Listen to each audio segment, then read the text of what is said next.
یہ فرمائیے کہ انڈیا جو ہے اس ساری جال سازی سے کیا مقاصد حاصل کرنا چاہتا تھا، اور پاکستان کو اس کو اندرونی طور پہ اور بیرونی طور پہ کیا نقصانات ہوئے اس ساری کیمپین کے؟ بسم اللہ الرحمن الرحیم۔ وسیم صاحب، جیسا کہ آپ جانتے ہیں کہ ہندو اکثریت میں ہے بھارت میں، اور ہندوؤں کی جماعت کانگریس جو تھی تقسیم ہند سے پہلے، وہ تقسیم ہند کے سخت خلاف تھی۔ یعنی کہنا میں یہ چاہتا ہوں، میں بات کا آغاز اس سے کرنا چاہتا ہوں کہ ہندوستان یا بھارت جو بھی سے کہیں آپ، وہ پاکستان کے قیام کے خلاف تھا کہ پاکستان قائم ہو۔ پاکستان کا ازلی دشمن، ہاں، پاکستان کا ازلی دشمن تھا۔ میں اس کی ایک چھوٹی سی مثال دیتا ہوں آپ کو۔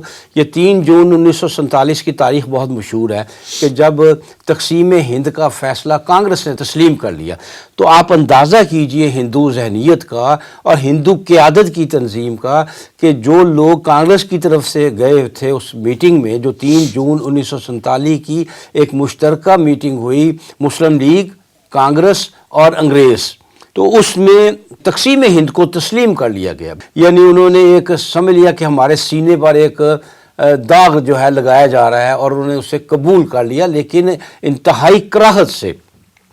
اس پر میں ایک جملہ آپ کو بتانا چاہتا ہوں، تاریخی جملہ جو بولا گیا، تو آپ اندازہ کریں کہ انہیں کس قدر دشمنی تھی تقسیم ہند کے حوالے سے اور کس قدر نفرت تھی۔ اس میں تھے شامل پنڈت نہرو، اس میں مہاتما گاندھی خود کسی میٹنگ میں نہیں آتے تھے، 1 to 1 بات کر لیتے تھے، ان میٹنگوں سے بلند شے تھے وہ۔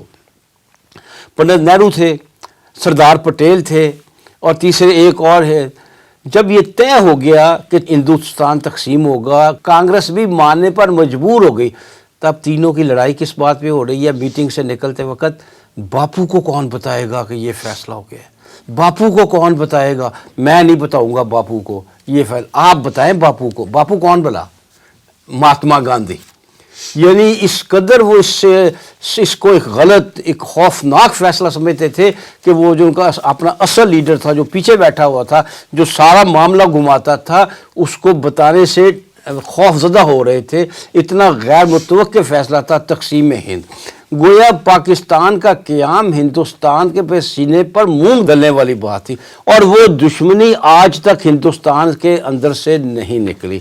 اور جیسا کہ بہت سے بھارتی لیڈروں نے کہا تھا، اور آپ کو معلوم ہے کہ مہاتما گاندھی نے بھی کہا تھا، بڑا مشہور فقرہ کہ پاکستان میری لاش پہ بنے گا۔ تو بہت سے کانگریسی لیڈروں نے کہا تھا کہ پاکستان بن تو جائے گا، لیکن چند ماہ کے اندر اندر وہ پھر ہمارے قدموں میں آ گرے گا اور ہمارے ساتھ مل جائے گا۔ اس طرح کی باتیں بہت کی تھی۔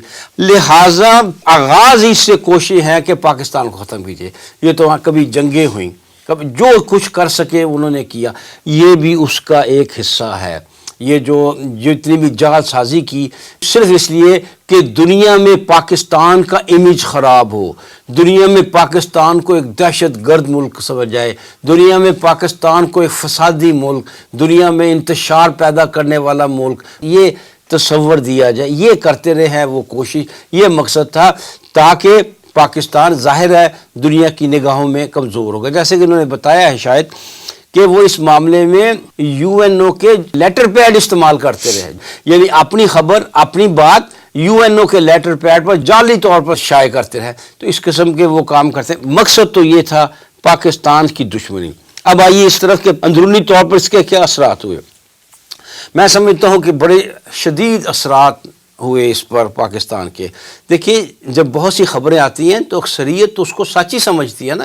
خاص طور پر ہمارے قبائلی علاقے بہت بری طرح متاثر ہے، اور انہوں نے خاص طور پر ہمارے سیکورٹی اداروں کو ہدف بنایا، جس سے یہ آپ نے دیکھا کہ قبائلی علاقوں میں PTM بنی۔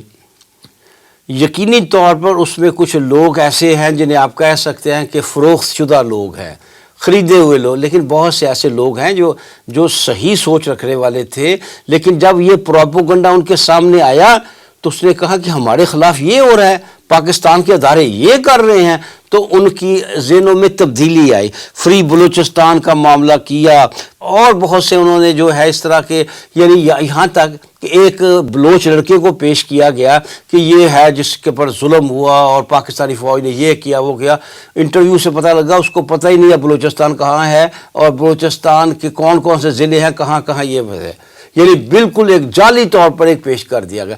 مسنگ پرسن کا معاملہ انتہائی ایگزیجریٹ کر کے پیش کیا۔ دیکھیے اس کا ہرگز یہ مطلب نہیں کہ ہمارے ادارے بڑے دودھ کے دھلے ہوئے ہیں، انہوں نے ایسی کوئی بات نہیں کی، لیکن بڑا فرق ہوتا ہے نا کہ ہوں دو واقعات اور دنیا کے سامنے آن 200 2000، تو فرق تو پڑے گا۔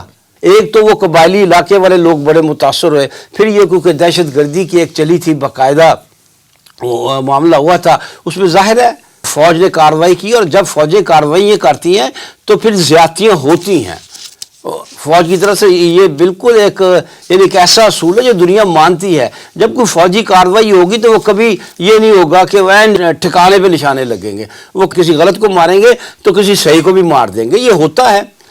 تو اس میں ان کو ظاہر قبائلی علاقوں میں یہ تکلیف بھی پہنچی تھی، تو اندرونی طور پر پاکستان میں پھر یہ خاص طور پر ہمارا یہ پڑھا لکھا طبقہ اور پھر ہمارا لبرل طبقہ اور ہمارا یہ سیکولر طبقہ ہے، وہ بہت زیادہ ان کی طرف راغب ہو گیا، اور وہ جو پراپوگنڈا خاص طور پر فوج کے خلاف کر رہے تھے اس کو انہوں نے بہت قبول کر لیا۔ دیکھیے پھر میں یہ کہوں گا یہ بات واقعتاً ایسا نہیں ہے کہ فوج کچھ نہیں کر رہی تھی تو ان کے خلاف سب کچھ ہو رہا تھا، کچھ نہ کچھ ہو رہا تھا جس کو بہت برایا چڑھایا، تھوڑے کو زیادہ اور رائی کو پہاڑ بنایا گیا، برایا جا رہا تھا۔ لیکن ہمارے یہ لوگ یہ بات سمجھنے میں ناکام ہوئے ہیں کہ فوج نے چند اقدامات، ہماری اسٹیبلشمنٹ نے چند اقدامات غلط کی ہیں، یقیناً غلط کی ہیں، انہیں داخلی سیاست میں حصہ نہیں لینا چاہیے تھا، انہیں داخلی سیاست میں مداخلت نہیں کرنی چاہیے تھی، لیکن اگر ہم ان کے خلاف کوئی محاذ بنا لیں گے تو نتیجہ کیا نکلے گا؟ اگر ہم انہیں کمزور کرنا شروع کر دیں گے تو ہم پھر شام بن جائیں گے، پھر ہم عراق بن جائیں گے، پھر ہم لیبیا بن جائیں گے۔ کیوں وہاں یہ ہوا؟ کیوں وہاں یہ انتشار پھیلا؟ اس لیے کہ ان کی فوج ان چیزوں کو نہیں روک سکی، اور الحمدللہ ہماری فوج نے ان تمام دہشت گرد کارروائیوں کو روکنے میں بڑی، اور ملک کو اس سمت میں جانے سے کہ وہ شام بن جائے یا عراق بن جائے یا لیبیا بن جائے، الحمدللہ انہوں نے اس کو روک لیا۔ کیا تھی ٹی ٹی پی اور کیا وہ کس لیے کام وہ کر رہے تھے؟ یہ سب کچھ اسی لیے ہو رہا تھا۔ پھر یہ کہ بیرونی سطح پر پاکستان کو بہت نقصان ہوا، یہاں تک پتہ چلا کہ یو این او میں انہوں نے اپنے بندے بٹھائے ہوئے تھے ان فیک کمپنیوں نے، فیڈرل میں ہمیں گرے لسٹ میں کر دیا۔ بھارت نے اس سے 10 گنا برے کام، غلط کام کیے، انہیں نہیں بھیجا گیا، انہیں تو بلیک لسٹ میں جانا چاہیے تھا۔ لہٰذا امریکہ کے ہم پر بہت سی پابندیاں لگی، ہماری تجارت متاثر ہوئی، بہت زیادہ ہم متاثر ہوئے۔